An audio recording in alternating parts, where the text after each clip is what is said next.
Robert has the ear of everyone on Team Trump, including the once and future president. He doesn't want to go back in. He's done his time, his years before the mast.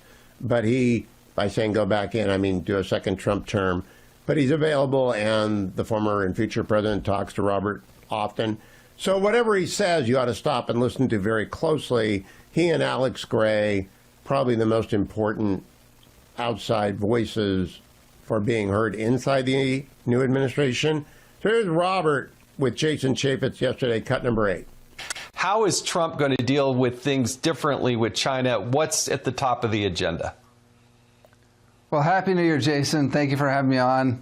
Look, I think you just saw one of the President Trump's great decisions during the transition was appointing Mike Waltz to be the new National Security Advisor.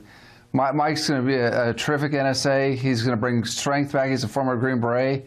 And between Mike Waltz and President Trump, you're not going to have the foreign dictators and terrorists pushing America around the way they have the last 4 years. And that goes to Hamas. I mean, the fact that Iran and Hamas have taken all these American hostages, that on October 7th they killed 40 Americans in the October 7th attack and have faced no repercussions for it. In fact, we've been paying Iran ransom for hostages and doing sanctions relief on Iran. And Tony Blinken's been having tea with the Hamas leaders in Doha. So that's all going to end when President Trump comes into power.